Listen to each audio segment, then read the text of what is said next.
আপনাদের স্বাগত জানাই শর্টকাটস ফ্লেভার ডায়েরিতে। আজ আমি বানাচ্ছি লুচির সঙ্গে তৈরির জন্য একদম পারফেক্ট একটি পদ, পনির ভরা আলুর কারি। নরম আলুর ভেতরে থাকবে মশলাদার পনির আর নারকেলের পুর, যা নারকেলের সুস্বাদু গ্রেভিতে রান্না হবে। আর যখন এই পদ গরম ফলফলা লুচির সঙ্গে পরিবেশন করা হবে তখন একেবারে অপূর্ব স্বাদযুক্ত। চলুন শুরু করা যাক আজকের রেসিপি।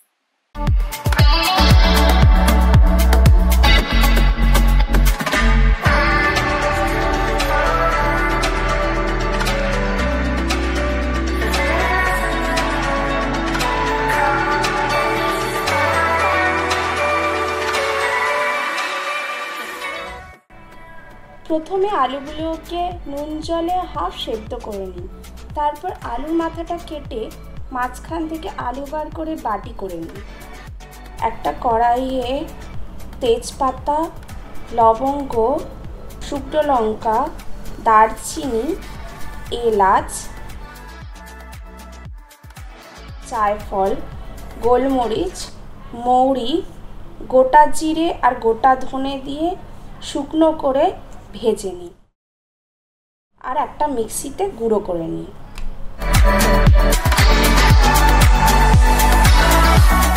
এরপর একটা পাত্রে পনির, নারকেল কোড়ানো, সেদ্ধ আলু, কাজু, কিশমিশ, ধনেপাতা,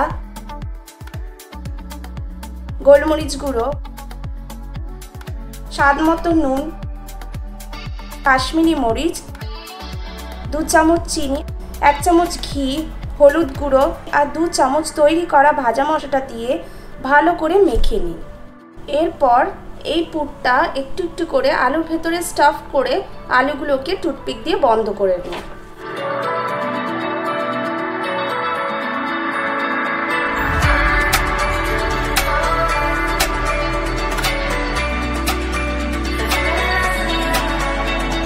তারপর কড়াইতে সর্ষের তেল গরম করে ওতে কেটে রাখা পেঁয়াজ, কাজু, কিশমিশ, আদা, রসুন, লঙ্কা, চারমগজ হালকা ভেজে নিয়ে মিক্সিতে বেটে নিই।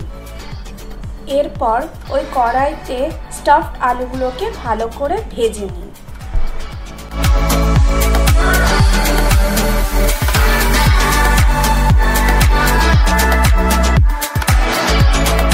তারপর কড়াইয়ে সর্ষের তেল দিয়ে তাতে মটর দিয়ে একটু ভেজে নিয়ে পেঁয়াজের পেস্টটা ঢেলে দিই আর হালকা করে নেড়ে নিই। যখন দেখবেন যে মশলা তেল ছাড়তে শুরু করে দিয়েছে তখনই তাতে ফ্যাটানো দই আর একটু টমেটো পেড়ে দিয়ে নেড়ে এতে 2 থেকে 3 চামচ চিনি আর স্বাদ মতো নুন দিয়ে ভালো করে নেড়ে নিই।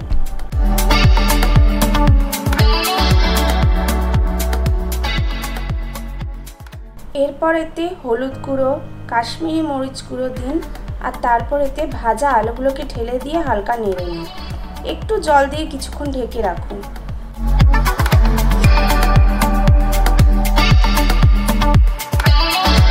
তারপর এতে নারকেল দুধ দিয়ে আর ভাজা মশলা দিয়ে 10 মিনিট ঢেকে সেদ্ধ করে নিন।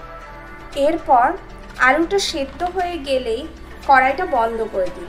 তারপর এতে ধনেপাতা ছড়িয়ে দিয়ে আর একটু ভাজা মশলা ওপর থেকে ছড়িয়ে দিয়ে গরম গরম লুচি, পরোটা, রুটি বা কড়াইশুঁটির কচুরির সাথে পরিবেশন করুন।